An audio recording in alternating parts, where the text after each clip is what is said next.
Okay, so we just talked about what carb cycling is basically. If you did not watch that video, if you are just watching this one for the first time, go back and watch part 1 just so you can get a background of carb cycling and why we do it and the results that we've seen on it and we continue to see. Okay, so let's break down what a high carb day looks like. Let's break down the components of carb cycling. So on our carb cycling plan, we say eat 5 meals a day. Every 3 hours. So we always say eat breakfast, and then every 3 hours thereafter, we're gonna add up to 5 meals a day. Like I said in the last video, you can intermittent fast, you can macro count, you can do whatever you want to create, you know, whatever plan you want throughout the day. But that's what we do. Every single meal on carb cycling does consist of protein. Breakfast every single day is gonna look like this. We're gonna have a protein component, a carb component, and a fat component. Here, bud, can I have you move to this side? There we go. Protein, carb, and fat every single breakfast. That's what it looks like.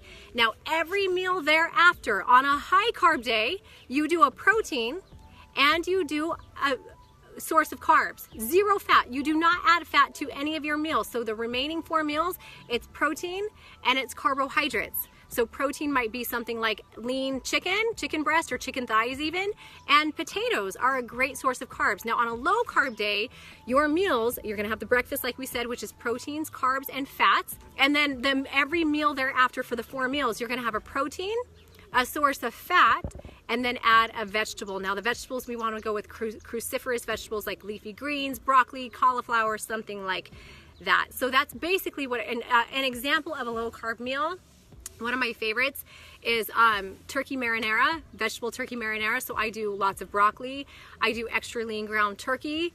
You do marinara sauce, which has a minimal carb impact, but then add some cheese, or you know what, you can add some butter to the broccoli, whatever you want. It's really, really amazing. I love that for the low carb meal. That's actually a favorite of a lot of people. But guys, know that inside of the app, and I'm not trying to pitch the app, it's just the reality. It's all the info is in there for you.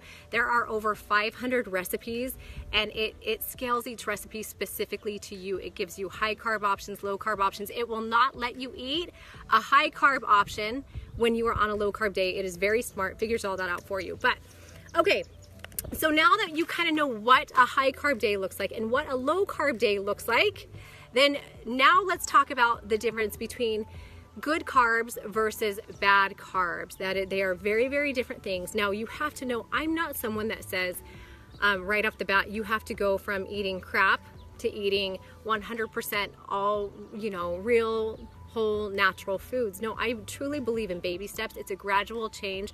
We're trying to create a lifestyle. We're not trying to be super strict, because anytime we're super strict, our chances of going back are sky high. So baby steps at a time. But just so you know and you understand the difference between good carbs and bad carbs, good carbs are going to be something that have what we call a low glycemic index. So actually low sugar levels. The bad carbs have high glycemic index, so high sugar levels. Examples of those bad carbs with high glycemic, that are on the higher up there, have a high glycemic index, are things with glucose and sucrose in it, lots of sugars and processed breads. So we're looking at things like candy, obviously, is a very simple one.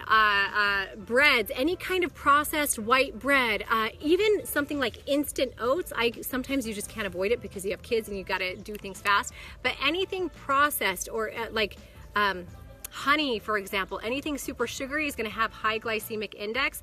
And these marshmallow dream bars that I eat, and I have one right here, high glycemic index. And what's going to happen with these high sugary foods? Our blood sugar levels are going to skyrocket up really, really, really high and then crash. And so we're not going to feel full nearly as long as if we eat foods that are low on the glycemic index, or have a low glycemic index. Now, those kinds of foods, okay, examples of those. Maddox, can you think of any? What are healthy carbs? Let's think of healthy carbs. Potatoes? Potatoes! He's so good. Can you think of another one? Oh my gosh. You want to come behind me? Not mac and cheese. Not mac and cheese. No, because that's processed. Potatoes, rice, and sweet potatoes. Sweet potatoes are awesome. Potatoes, sweet potatoes, rice, steel cut oats. Guys, why is butter? No, peanut butter is a fat, but that's really good. Lots of fiber. And then also, believe it or not, berries and fruits. So certain fruits. Now there are fruits that are a little bit higher that have a high glycemic index, but the fruits that are lower are berries and cherries and Even apples are somewhat low, technically. But, well, bananas have a glycemic index, I believe, of 51, which is higher, but as long as it's below 55, it's technically low. So that's the difference between that. Again, guys, we want to go for the low glycemic index foods because those are the foods that are going to keep us fuller longer, and they're also going to help keep our blood sugar levels super stable. Now, speaking of fuller longer, let's talk about foods with a high satiety index. Now, do you know what satiety is, Maddox? What?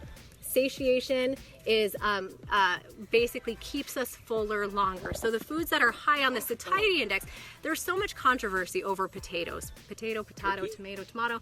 No, well, it probably is because lean meats are high satiety index. But so potatoes, believe it or not, guys, are great foods. There's a lot of controversy. People think we can't have potatoes. You can't have them if they are fried, bathed in cheese and butter and sour cream. Then we might have an issue if you're eating that every single day, not just on your reward days.